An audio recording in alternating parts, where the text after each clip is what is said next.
Assalamualaikum warahmatullahi wabarakatuh.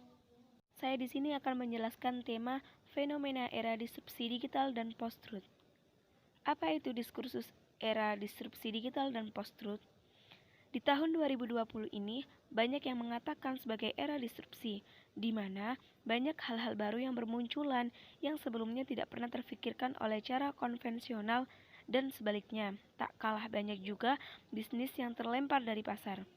Kondisi dan kejadian seperti inilah yang melatar belakangi banyaknya orang menyebut tahun 2020 sebagai era disrupsi. Diskursus berasal dari bahasa Latin, discursus, yang secara harfiah berarti berbolak-balik, adalah suatu bentuk komunikasi baik secara lisan maupun tulisan.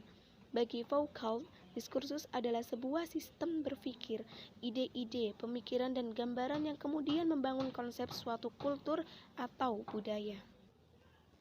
Apa itu disrupsi?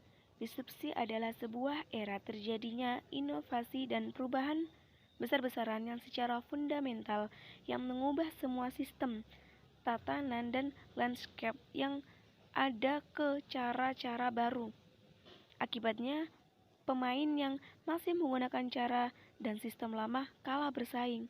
Hal ini juga sejalan dengan Kamus Besar Bahasa Indonesia yang mengartikan disrupsi sebagai sebuah hal yang tercabut dari akarnya.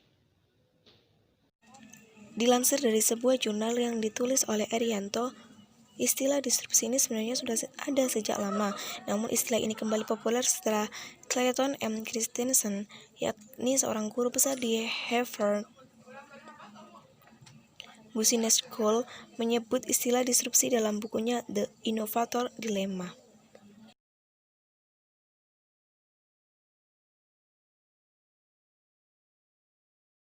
Nah, apa sih post-truth itu?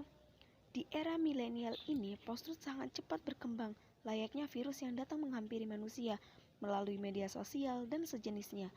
Istilah ini berkembang setelah Kamus Oxford menyatakan post-truth merupakan kata yang fenomenal di tahun 2016. Istilah post-truth tidak hanya identik dengan arti pasca kebenaran, tetapi sesuatu yang melampaui kebenaran. Karena itu, ketika sesuatu melampaui kebenaran, maka yang muncul adalah kebohongan, kepura-puraan, ilusi, dan dusta. Sederhananya, post-truth adalah ngapusi dalam bahasa Jawa atau kidep dalam bahasa Arab. Sebenarnya, dalam kehidupan sehari-hari, post-truth sering juga kita jumpai dalam kehidupan sehari-hari. Contohnya, seorang pedagang yang mengatakan barangnya itu asli, padahal faktanya adalah palsu. Namun, di tahun politik ini, post-truth menjadi pilihan yang subur dalam komunikasi politik dan isu-isu keagamaan. Setiap orang dapat menerbitkan opininya dengan tafsirannya sendiri, bukan dengan fakta atau realitas kebenaran. Nah, ini yang paling repot, meyakini kebenaran opini dari kelompoknya tanpa melakukan verifikasi opini dari berita tersebut. Malah diterima mentah-mentahan secara emosional. Akhirnya, kebohongan di zaman ini menjadi sesuatu yang lazim dan wajar bagi setiap insan. Tidak terkecuali sebagai muslim juga terjebak dengan fenomena post-truth ini. Sekian dari penjelasan saya, mohon maaf apabila masih banyak sekali kekurangan. Jika masih ada yang ingin ditanyakan, bisa kita diskusikan bersama-sama.